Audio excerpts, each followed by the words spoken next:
매일 아침 꼭 챙겨야 할 뉴스 딱 3개만 골라서 깊게 들여다봅니다. 뉴스 세계 시간인데요. 오마이뉴스의 곽우신 기자 모셨습니다. 어서 오세요. 네, 안녕하세요. 박준 변호사 모셨습니다. 어서 오세요. 안녕하십니까? 네, 설 연휴는 잘 보내셨죠? 네, 명절 잘 보내셨습니까? 자, 힘차게 출발해야죠. 첫 번째 뉴스 가봅시다. 네, 쿠팡이 미국 증권거래위원회에 제출한 이 상장 신고서에 한국 정부가 쿠팡플렉스와 쿠팡이츠 배달원을 노동자가 아닌 자영업자로 판정했다라고 써서 보낸 게 알려졌습니다. 그동안 고용노동부가 이들이 쿠팡으로부터 업무 지휘 감독을 받는 노동자인지 아닌지에 대한 판단이나 해석이 공개된 적이 없었기 때문에 좀 논란이 되고 있는데요. 쿠팡이 미국 증권거래위원회에 낸 신고서 내용을 여러 매체가 보도를 했는데 한겨레 등이 이제 집중한 내용은 이 회사가 위험 요소 가운데 하나로 쿠팡 플렉스와 쿠팡이츠 배달원 등을 언급을 했다라는 겁니다. 이들이 이제 쿠팡이 직접 고용한 쿠팡맨, 쿠팡 친구와는 다른 형태의 그 노동자들이라는 건데요. 이들이 독립 계약자이기 때문에 앞으로 당사의 사업이나 재무 상태, 운영 결과에 악 영향을 미칠 수 있는 소송에 대한 잠재적 책임과 비용을 노출시킨다라고 언급을 했다라는 겁니다. 그런데 이제 이들은 배달원들이 독립계약자라고 믿는다라면서 한국고용노동부를 포함한 국내 규제기관은 이 배달 파트너를 노동자가 아닌 독립계약자로 판정했다라고 주장했습니다.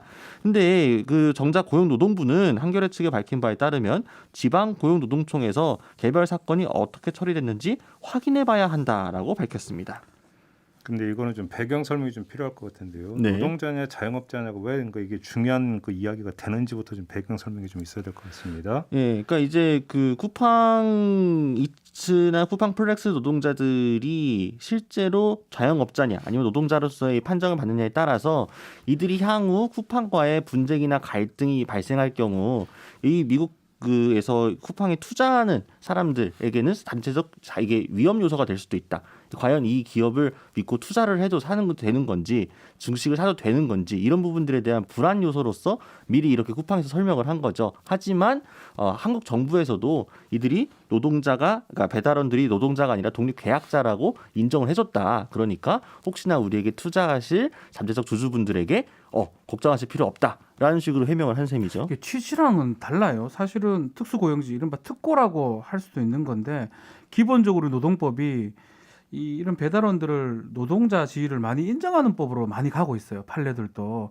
근데 좀 뒤로 백을 한다고 하나요? 이렇게 백을 해가지고 뭐 노동청에서 어떻게 판단하는지는 뭐 알 수는 없지만 그 부분이 맞다고 하더라도 그것의 흐름이라 보기는 어려울 뿐더러 앞으로 어떻게 판단할지 알 수 없는 상황에서 이 개인 사업자다, 지휘 감독 받지 않는다라고 이렇게 해석해서 보낸다는 게 그냥 이익을 위해서라면 맞지만 전반적으로는 노동 현실하고는 좀 맞지 않다 이렇게 볼 수 있거든요. 근데 제가 볼 때는 이거는 뭐 진실 게임이라고 볼 수도 없는 게 네. 지금 미국 증시에 상장하기 위해서 제출한 신고서잖아요. 근데 신고서 내용에서 이제 회계 이런 것들도 포함이 되어 있을 거 아닙니까? 그렇죠. 네. 이들이 그러니까 그 자영업자로 분류하느냐 노동자로 분류하느냐에 따라서 회사의 회계 내용은 뭐 금방 들여다보면 다 나오는 거 아닙니까? 그잖아요. 그렇죠. 예를 들어서 그러니까 그 노동자로 사실은 고용을 했는데 신고서에는 허위로 자영업자라고 했다면 노동자로서 고용하는 데 들어가는 어떤 노동 비용이라고 하는 것들이 회계에서 이것까지 조작을 했어야 된다는 이야기인데 그게 가능한 이야기겠습니까? 그렇게 놓고 본다면 사실은 쿠팡의 어떤 신고서 내용이 맞다고 보는 게 상식적으로는 판단이라고 봐야 되는 거죠. 그렇지 않습니까? 이렇게 놓고 본다면 지금 문제는 본질은 노동자가 됐을 때는 여기에는 비용이 많이 들어간다라고 하는 그렇죠. 어떤 자본의 인식. 이것이 지금 다시 한번 확인이 되는 계기가 되는 거잖아요. 그잖아요. 말 그대로 비용 덩어리다. 네. 그렇게 되면서 그러니까 그 플랫폼 노동이라든지 특수고용 형태가 이제 계속 양산이 되는 이유가 거기에 있는 거잖아요. 어찌 그렇죠. 본다면 쿠팡의 문제가 아니라 최근에 나타나는 건지 자본주의에서 나타나고 있는 어떤 그 고용의 형태라고 네. 하는 것들을 또 한 번 확인해 주러가는 아주 대표적인 사례가 될 수도 있다. 이렇게 좀 볼 수 있을 것 같아요. 그래서 문제인 것 같아요. 법은 늦고요. 법원의 판례는 뒤늦게 따라가고 있고요. 현실은 지금 사실상 분류 기준은 사실 간단하다 보면 됩니다. 지휘 감독을 받느냐 안 받느냐 이게 가장 궁극적인 기준인데 사실은 배달원들 지휘 감독 받는 게 일반적 상식이잖아요. 아니, 그리고 근데 지휘를 그 인정해 줘야 되잖아요. 간단한 게 아니라 대한민국 현실에서 뭐 골프장 캐디니 학습비 교사니 지입차준 이런 분들을 노동자성을 인정하는 게 몇십 년인데요. 그렇죠.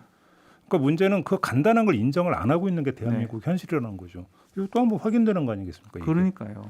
예, 쿠팡플렉스나 쿠팡이츠, 배달원 등이 지금 뭐 라이더 유니온 등을 중심으로 노동조합으로 조직도 많이 되고 있는 상황이고요. 향후 분쟁이나 이런 게 벌어진다고 하더라도 국내 법원만이 아니라 세계적으로도 플랫폼 노동자 관련한 여러 분쟁 사례들을 보게 되면 이들을 단순히 자영업자로 치부할 것이 아니라 노동자성을 인정해주는 방향으로 많이 변화를 하고 있습니다. 그런 사례들이 나오고 있는 상황에서 물론 쿠팡 입장에서는 최대한 이 신고서를 통해서 주주들에게 매력적인 내용을 어필해야 되니까 이 부분을 강조했을지 모르겠습니다만 사실 또 이 신고서가 공개가 됐고 여러 언론들이 보도를 했는데 다른 언론들이 집중한 거는 뭐 자사 직원들에게 1,000억 원의 주식을 나눠준다라든가 차등 의결권 거봐라 결국 국내 규제 때문에 대여를 놓쳤다 뭐 이런 식으로만 자본의 입장에만 충실하게 다들 이 내용을 바라보고 있거든요. 하지만 같은 신고서에는 충분히 언론이 경계하고 비판해야 될 내용도 포함돼 있었다. 이런 부분이 좀 아쉽습니다.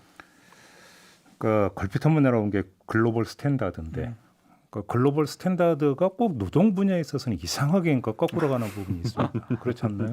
안타깝습니다. 선택적 스탠다드죠. 뒤로 가는 것 같아요. 그렇죠. 선택적이란 말이 딱 맞는 것 같습니다. 두 번째 뉴스로 넘어가죠. 네, 국내 극우 인사들이 램지어 교수의 논문을 실은 학술지에 램지어 교수를 지지하는 서한을 보냈다고 MBC가 어제 보도했습니다. 특히 이제 램지어 교수를 비판한 미국 학자들한테는 이메일을 통해 외부인은 이 문제를 논할 권한이 없다라고 항의한 것으로 전해졌는데요. 램지어 교수의 학문적 양심은 보호받아야 한다라는 이 제목의 이메일에는 당신의 개입은 이성적인 토론을 방해할 뿐이다 이런 문구 등이 담겼다고 합니다. 이메일을 보낸 발신인은 미디어 워치로 되어 있었고 여기에는 이영훈 전 교수, 류석춘 전 교수, 또 이제 정규재 씨 등이 참여했다고 하는데요. 오래전부터 식민지 근대화론 등을 중심으로 주장을 펼쳐온 이들이죠. 이메일을 받은 이 학자는 MBC에 여러 동료들도 똑같은 메일을 받았으며 섬뜩해했다라고 밝혔습니다. 램지어 교수가 지금 별다른 증거 제시 없이 위안부 피해자들을 매춘이라고 규정을 해서 미국 학계에서도 비판이 거센 상황인데 국내 일부 인사들이 일본 측의 논리를 옹호해주고 나서서 악용될 우려가 상당히 높아진 상황입니다. 그러니까 램지어 교수를 비판하는 학자들을 상대로 당신의 개입은 이성적 토론을 방해할 뿐이다라는 메일을 보냈다는 거죠. 그렇죠. 근데 왜 이 사람들은 왜 개입해요? 근데 그러면 나의 개입은 이성적 판단을 돕는 거고 당신들의 개입은 그걸 막는 겁니까? 서로 다 증거가 없는 상황이잖아요. 그런 상황에서 램지어 교수 말이 맞고 그 사람에 대해 비판하지 말라라고 또 얘기하는 것 자체도 말도 사실 안 되는 거고 오히려 가장 문제가 뭐냐면 램지어 교수가 이런 얘기하는 거 아마 알 겁니다. 일본과 연관성이 있다라는 거. 일본한테 악용될 우려가 상당히 있는데 그럼에도 불구하고 국내 학자들이 이렇게 얘기를 해버리면 학자나 뭐 전문가들이 이 상당히 악용될 우려가 있는데 그걸 참 몰라서 이러는 건지 좀 안타깝습니다. 어차피 지금 증거 자체가 없는 거고 그 증거가 있다 하더라도 이거 사실 주장 자체가 좀 터무니없다고 보는 게 맞거든요, 사실은. 그러니까 이영훈이나 류석춘이나 이런 분들이 그동안 어떤 주장을 해왔고 어떤 궤변을 해왔는지는 뭐 이미 저희 알죠. 방송에 여러 번 그 전해드렸기 때문에 뭐 굳이 이 사람들의 어떤 그 이제 사고라든지 관점이라든지 이런 것들을 여기서 다시 재론할 이유는 없을 것 같아요. 그죠? 네. 그런 거 뭐 굳이 재론할 이유도 없을 것 같고 별로 필요도 없고 가치도 없을 것 같긴 한데 문제는 참 오지랖이 심하다. 그죠? 여기까지 끼어들고 가느냐. 아니 뭐 이분들도 이분들 나름대로의 생각이 있으니까요. 뭐 램지어 교수의 논문에 대해서 지지 의사를 밝힐 수는 있겠죠. 다만 이게 학문적 공간에서 이루어지는 토론이라고 한다면 물론 이 자체를 어떤 하나의 학문적 의견으로 볼 수 있는지의 논란도 있습니다만 그렇다고 하면 오히려 이걸 비판하는 또 교수들이 서로 그 공방을 주고받으면서 학문적 토론을 활성화해야 이 주장 자체도 더 좀 더 그 뭐랄까요 정교해지는 과정을 거치는 거 아니겠습니까? 그런데 자신들은 이 주장을 지지하고 미국 학계 내에서의 비판은 이것이 외부인이니까 논할 권한이 없고 이성적 토론을 방해한다? 그럼 도대체 이들이 생각하는 이성적 토론이 뭔지는 잘 모르겠고요. 그러니까 램지어 교수가 증거도 없이 일방적으로 이 위안부 피해자들을 매춘이라 규정을 했으니 그 증거를 내놔라. 증거가 없이 그렇게 얘기하는 거는 학문적으로 옳지 않다라고 비판이 이게 이성적이지 않다면 이분들의 이성의 스탠다드는 대체 뭔가 그러니까 이렇게 보는 거 아닌가요? 그러니까 그 대다수의 대한민국 국민들이 민족 감정에 휩쓸려 가지고 객관적 사실을 보지 못하고 믿고 싶은 것만 보고 있다. 네, 뭐 그 대충 얘기하고 이런 식으로 생각하고 있는 그 거 얘기를 아니에요? 하고 싶은 건데 네, 계속 근데 그 얘기를 본인들한테 한번 적용해봤으면 좋겠다는 얘기. 참. 민족 감정은 여기서 빼야 되는 거겠죠. 그렇게 예. 된다면 어떤 감정인지는 잘 모르겠으나 아무튼 본인들이 믿고 싶은 것만 지금 믿고 있는 게 아닌지 한번 스스로 돌아보라. 네. 이런 말씀을 안 드릴 수가 없네요. 그죠? 램저 교수 이 논문 자체가 이 글 자체가 14세, 16세 그 법학 계약이 성립할 수 없는 부분이거든요. 그걸 갖고 지금 계속 논쟁을 한다는 자체도 좀 웃기고 사실 그게 끼어들어서 국내 학자들이 그 편들어주고 다른 사람한테 항의한다는 것도 참 할 말을 잃게 만듭니다, 진짜로. 그러니까 이제 지금은 이게 이제 학술제 개정이 되기 전 단계에서 논쟁이 벌어지지만 우리가 이런 그 가정을 해볼 필요가 있어요. 역사가 어떻게 왜곡되는가. 예. 무슨 이야기냐면 램지어라고 하는 사람의 논문이 학술지에 버젓이 게재가 되고 이것이 1년 지나고 2년 지나고 10년 지나고 20년 지나고 되면은 당대의 논쟁을 그러니까 알지 못하는 사람들은 이게 그렇죠. 마치 학문적 연구 결과고 진실인 것처럼 간주될 수 있다. 검증된 것처럼요. 그러면서 역사 왜곡이 시작이 되는 거거든요. 그런 거 아니겠습니까? 아무튼 근데 국내 인사 일부 극소수 국내 인사들이 이러고 있다는 점을 다시 한번 확인하고 있는 거고요. 마지막 뉴스로 넘어가죠. 네, 설 연휴에 폐수 찌꺼기를 청소하던 외주업체 노동자 2명이 유독가스를 마시고 쓰러지는 사고가 발생했습니다. 이들은 모두 119에 의해 구조되어서 급하게 병원으로 옮겨졌지만 먼저 쓰러진 한 명은 끝내 숨졌고요. 그를 구하기 위해 나섰다가 쓰러진 다른 한 명도 중태에 빠진 상태에서 의식을 아직까지 회복하지 못하고 있다고 합니다.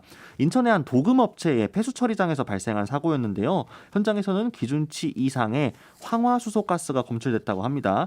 이 무색 유독가스인 황화수소가스는 최근 다른 현장에서도 노동자가 사망하게 하는 등 최근 여러 질식 사고의 원인이 된 바 있는데요.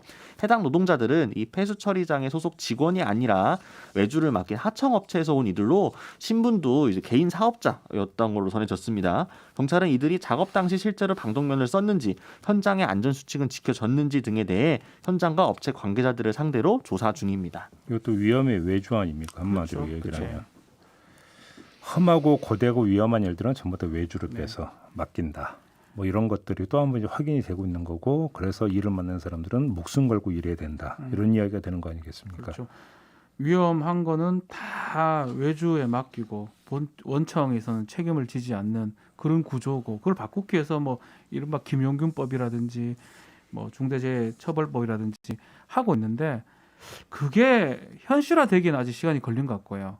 그러다 보니까 반복되는 것 같아요. 또 이런 사람들은 노동자성도 인정받지도 못할 뿐더러 상당히 어려운 여건사에서 일을 하다 보니까 뭐 안전장치 같은 것도 거의 없는 것 같고요.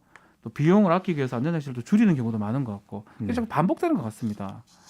그러니까 뉴스 세계 시간에서도 그렇고 비슷한 뉴스들이 되게 주기적으로 반복되고 있는 상황입니다. 사고 원인도 비슷하고 사고 당한 노동자들의 지위나 신분도 거의 비슷했거든요. 그래서 이런 것들을 막기 위해서 구조적으로 개선이 필요하다, 법적 제도화가 필요하다라는 목소리들이 모여서 최근에 이제 법 제정과 개정까지 이어진 겁니다만 그럼에도 불구하고 물론 아직 적용은 안 됐습니다만 그럼 그게 적용되면 이런 사고들이 막을 수 있는가? 이런 더 이상 이렇게 억울한 죽음이 안타까운 죽음들이 멈춰질 수 있는가에 대해서는 저는 국회가 제대로 답하기 어려울 거라 생각을 합니다. 확신할 수 있을지요.